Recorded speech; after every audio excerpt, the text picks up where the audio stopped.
Hello makers, welcome to the Scrappy Scribe, and this video will be preparation of my cover for My Heart of Thanksgiving 2022. This is my first year doing My Heart of Thanksgiving, and so I'm excited to be participating. And I am using the standard Traveler's Journal size devotional book. And I went ahead and already bound my book together. And now I am deciding how I'm going to decorate it. And I knew that I wanted to put some fibers and some beads on the front. So I had bound it with some brown embroidery floss. And I left that floss extra long when I finished binding the book. And then I picked out some other fibers just to add to it. So I actually have two thicker yarns that are more fluffy. And then I have a thinner one that's a multicolor that has a little bit of metallic in it that's real pretty and shimmery. And I'm adding that to the brown embroidery floss that's already on my book. So I struggled a little bit just trying to figure out the best way to tie it in. Originally, I laid it down with all of my brown. And you can see here where it's bound just through the center. So I couldn't do signatures on this book because the way the pages are numbered, so I just had to go ahead and stitch through all of them stacked together. So one side of my embroidery floss is much longer than the other side because I knew I wanted a long piece to put beads on. And at first I just tried laying all my strings down and tying a bow. That did not go well. So I backed up and decided that if I laid my fibers across my book, then I could use the embroidery floss to tie a knot to secure it. So that's what I ended up doing. And you'll notice that my right side string is way longer than my left side. That's because that's the one that I'm going to put the beads on. And so I had to line my other fibers up so that my fibers would also be longer on the right than they were on the left. So I basically just did a double knot and got those tied on. And then I went ahead and stretched them out so that they were all equal in length. And then I tied my bow. And as you know, if you've tied any bows, it takes a couple of tries because you've got to pull them to get them tight and then shorten them again and then make them a little longer again. So basically that's what I'm doing here is just kind of back and forth until I get the bow the size that I want it to be. Once I get that bow adjusted, then I just go ahead and pull out my brown embroidery floss and threaded my needle. I used a smaller needle for this because I needed it to go through the holes in my smaller beads. So it took me a couple of tries to get my embroidery floss through the eye of the needle because I had to use a small needle. Some embroidery needles are larger eyed and they're easier to thread, but the problem with that is then when you try to put them through your beads, the hole in your beads are too tight, and so either the bead will get stuck or it will break in the process. So once I got that threaded, I already had my beads set aside, and I had a color scheme, basically the pinks, the blues, and some little bronze seed beads. These were the larger seed beads. My bead arrangement is symmetrical, as you'll see here in just a minute.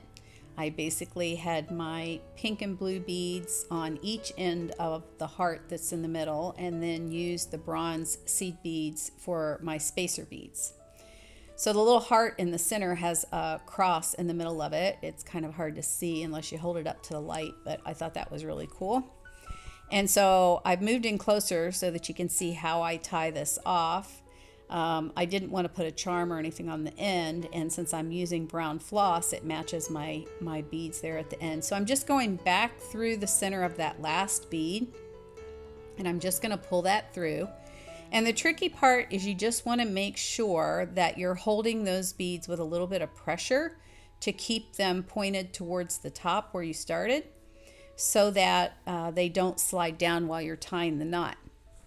And then I went ahead and I looped that knot twice just to make sure that it was going to stay nice and snug. And as I'm finally pulling that knot tight, again, I'm taking my fingers and just making sure those beads are really pulled down so that I don't have a bunch of space in between the beads and my knot, because I didn't want them to be real loose and have strings showing in between the beads. So it's a little tricky tying it off like this, but if you just take your time, it'll be fine and it'll turn out great. So the next thing that I did was I didn't want my bow to come undone. So I went ahead and decided to pull the two thin pieces of yarn out from the thicker ones, and then I just went ahead and also tied a knot with those two, being careful not to pull too tightly because I didn't want to pull those out of the bow as I was knotting it. But basically I'm just kind of doing a finish knot on top of the bow by tying those two thin pieces to keep the bow snug on the book. Next, I just trimmed off the excess on the long side so that the tails on my bow were even on both sides. And then I was ready to go ahead and start working on decorating the paper part, which hindsight, I could have gone ahead and done the inking and all of that before I put the bow on. It probably would have been the smart thing to do, but sometimes, you know, hindsight and all that. So once the bow was done, that was it. So I decided to go ahead and antique the edges. And so I'm just using vintage photo and a foam blender to do the edges of that. So just basically put that vintage photo around all the edges and just continued on both sides of my cover until I got all of those edges finished. I did make sure to open this up when I did the roof line because I have the double cover where I put the clouds in the background and I didn't want to get it on my blue clouds. So I did go ahead and open it up to go around all those edges. And I also did the spine and I made sure that I didn't go past there. It would be real easy to get going and then, oops, all of a sudden, you know, I'm all over the blue, and I got a little bit on there, but since my embroidery floss is brown anyway, it doesn't really matter.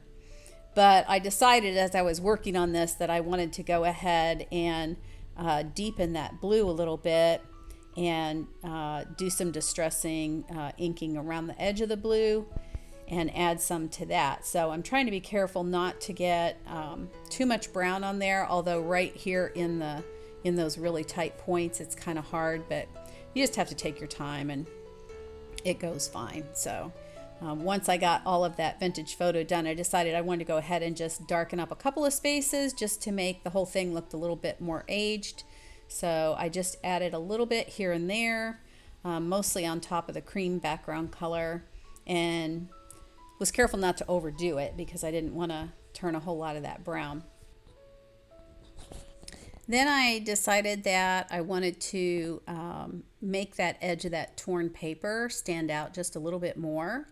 So I got out my brown Uniball and went along that edge just to kind of, not a straight line. I picked up my pen a lot. You can see it's a squiggle, and I'm kind of starting and stopping just to make it look kind of like a broken edge, and then only part way down on the side. I didn't go all the way down. Sometimes less is more, so you don't want to get carried away. And I love these pens because they are waterproof, and so they don't bleed if they get wet, and I have a whole set of colors, which is great. I went ahead and did the same thing because I wanted to see more separation between the roof line and the chimney there. So I put some brown there. And then I noticed that there's a very, very faint brick lines, very faint. You have to look close.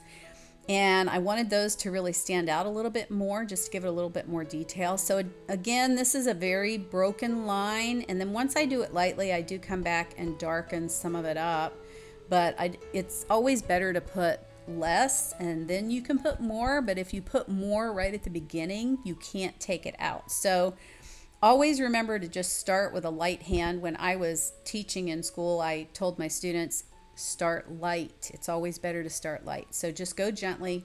And then if you look at it and decide you want some things a little bit darker, it's easy to go back and darken, not so easy to go back and lighten things. So I went ahead and did that just to make that look more brick-like on the chimney. And it just made that chimney stand out a little bit more. So I was real happy with the way that turned out. Now I wanted to put blue on that blue background. So I went ahead and pulled out Stormy Sky and did the same thing with the inking, this time just around the blue page. And as I'm doing this, I also decided that, hey, I'm going to do the same thing I did on the other cover, and I'm just going to put a little here and there on the page just to maybe deepen that blue behind some of those clouds and make it stand out just a little bit more. So I just went ahead and inked with that same sponge blender, different color one, but yeah, I have one for each of the color schemes basically, and that keeps them all clean. But I went around and deepened behind some of those clouds, just very gently, not touching the paper again. Remember, lightly. Got a little bit of a dark spot there, but that's okay. So until I got all of that done and went down across the brown. The brown there is my embroidery floss from binding the book. So I did get a tiny little bit of brown ink in there. And so with the blue, I just tried to kind of go over top of it. And some of it's in that cloud. That cloud got a little yellow, brown looking, but I just put some more blue in there and that was fine. It just really made these clouds pop out by putting that blue in there. And so I just love the way that turned out. After that, I realized that I hadn't inked the inside of the main front cover. So I went ahead and pulled my vintage photo back out and went around the inside of that just to give that a more antiqued look too, all the way around. And I did that both to the front and the back of the main cover. After inking, I knew that I wanted to put these little doors inside my devotional book, and I'd already looked and realized that there was a door in the same color as each week in the book. And so I had flipped through there and I actually started at the back because I wanted to double check, and sure enough, every door is the same color as the paper in the book. So I went ahead and put the inking around the doors as well before I glued those down. I had already prepared them and put them together and already had them cut so that they opened and everything. So I kind of debated, did I want to put something behind them or not? And I decided no, I was just going to put them right down on the colored paper. And then I'll probably put a decorative element or a scripture, or I even thought about like maybe adding some sort of a window up above the door, like a window on a house. So I might do that yet as well. And I'll probably put something on the back of that door, even if I just color it in so it looks like the back of a door so that it's not a white page. So I'll probably do that too as I'm working on each week. I thought about these little bronze beads that I was using in my tassel, and I thought, oh, those are like the perfect size for a doorknob. And I got so excited. I laid it on there and I'm like, this bead is exactly the right size. But of course it leaves a bump on the paper and I love it there. But I thought it won't be a good thing to have there while I'm working on every week. So I decided that I'm definitely going to put those on as doorknobs when my book is finished. But I'm not going to do it ahead of time. I can come back and put that on anytime, but I just didn't want to have that bulk, and because all my doors are basically in the same place, it would create a lot of problems with me putting my book together. So I am going to come back and put those doorknobs on. I just think that's adorable. So I'm just using my glue pen to glue all of these down, and so I basically went through and did the same thing on every section. One door for each week, and each one is on the matching page. So I'm not sure yet where that's going to take me as I'm working on the weeks. I have ideas that kind of are rolling around in my head, but I'm sure that as I'm working on each week, some ideas will come to mind. And the more I think about the window idea, I really like that. So I might put a window in there that opens up and see how that goes. Maybe the window will be different every week. I don't know. I don't know what I'm going to do yet. But see, I kind of thought, well, I could put it up here or I could put it down low, and it just looked like it was floating in the air. So I thought I'm not going to put it up there because it's just kind of floating around. And I did realize it was going to be bulkier at the bottom of my book, but by the time I put all of my add-ins in this, the whole thing's going to be chunky and bulky anyway. And so I'm not worried about it. The last thing I did was pull out some lace. I knew that I wanted to put some lace across the top of the book. And this is actually vintage lace that I got from my grandmother's home after she passed. She was a sewer and really loved to sew. And so I was able to get a box of sewing supplies when they cleaned everything out. And I just love that I can use this on my devotional for Thanksgiving this year because it just has so many great memories tied to it. This one I thought was interesting. Almost looks like what's printed on the book. And then this one, I got to looking at it and I kind of think that those are little hearts in there. I'm not positive. I mean, they could be circles, I guess, but honestly, with the shape of the lace, I think that the idea is that those are supposed to be hearts. It's like really tiny crochet, and I'll have to iron it out because it's a little twisted. But yeah, wouldn't you think those are hearts? I think they're hearts. So I was trying to decide, do I want just the plain ivory one? Or do I want this one that looks like little hearts? And since the devotional already has pinks in it, I thought this would be perfect. And then I thought, oh, what if I tried to double up on this? How would it look if I doubled up? I stretched this out because I was trying to figure out if it really did look like hearts. But then I tried the double up idea. So I kind of laid the hearts on top of the thin ivory lace and thought, well, what if I doubled up like this? I like the look. I'm not so sure that I like it being so wide because it covers up the detailing I did with the pen and it gets a little bit too close to the little title sign on the front of the house. So it's very pretty. I'm just not sure that I want to double up on it. So I need you guys to give me some ideas. I have not glued this on yet. Do you like it with just the hearts? Like this one, this little crocheted lace? Or should I just use the plain ivory or should I double it up? I don't know. I don't know what I should do. I did decide before I put the lace or anything else on the outside of the book that I wanted to go ahead and stamp some scripture text inside the front cover because I'm already, with the ribbon and the bulk of the binding, I'm already at a place where anything that I stamp over the binding is not going to be great, but that's okay.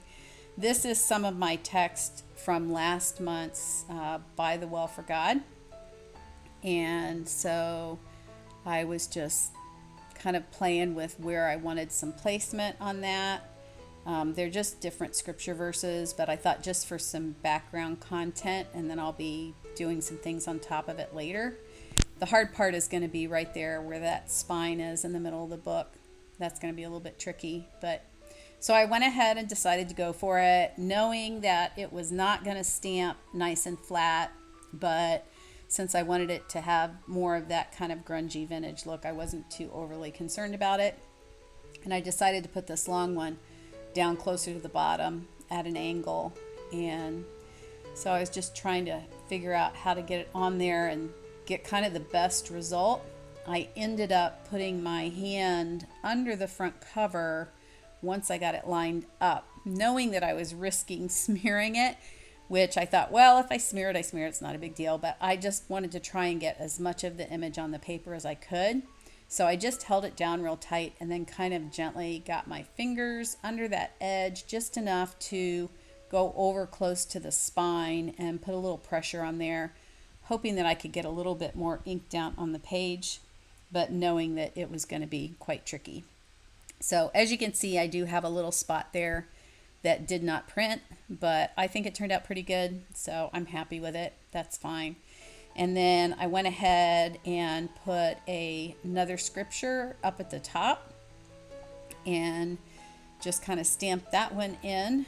just to add a little bit more there for the background. I didn't want to get carried away and put too much over on the sky. So I thought, well, I'll just leave it on this left side. And I don't know yet what I'm going to put on the inside of my cover, but I'll figure it out. So that was kind of it for that. So the final thing is trying to figure out what my closure will be when I get the journal finished. Obviously, this binder clip is not going to work because it's going to be very bulky when I'm done. And then I remembered I had this piece of elastic that came on something I bought, and I had just stuck it in my drawer. And I thought, well, if I make it go vertical, then it won't interfere with my lace that I'm going to glue down horizontally across there, and it won't interfere with the little plaque sign on the front of the house. So I think I'm probably going to use this brown elastic, and I'm not going to cut it or untie it until after my book is completely finished, because I'm not sure how big I need the elastic to be.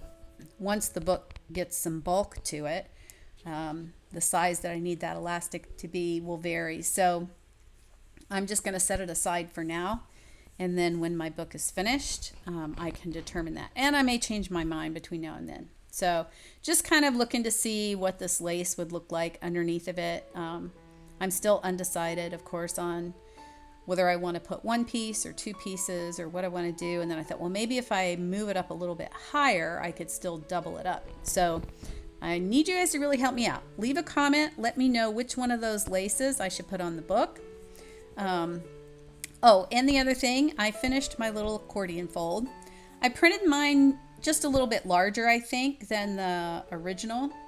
And I had misprinted the cover for my devotional book so many times that I had all these cardstock sheets. And so I took those cardstock misprints and used those for the back. And you can see here, all I did was turn it sideways. And that helped me to get a nice sturdy accordion book. This book is actually feels very heavy because it's two pieces of cardstock. So it's pretty solid. And I'm happy with the way that turned out, because you can't really tell that it's the same cover because I turned it different directions. And I may even use some of this elastic on here as well. It just depends on how big everything ends up being. I might decide to use it only on one of them, or maybe I'll have enough that I can use it on both of them. So I'll decide that at the end. Not sure yet, but I hope you enjoyed this video. Thank you for taking the time to watch. If you have not subscribed, please do subscribe. I've got all my little pieces cut out. I'm excited to be doing some more videos and sharing my process along the way. I don't know that I'll get a demo done for every page that I do, but I hope to do that for several of them. Oh, and I cut my tags out, got those cut out, ready to go. I'm probably going to print a whole lot more of some of these things. I'm not sure what I'm going to do with them yet, but anyway, I do hope that you will come back and visit again at the Scrappy Scribe. If you haven't subscribed, please do that. If you like this, press that like button, and I will see you the next time. Take care. Bye-bye.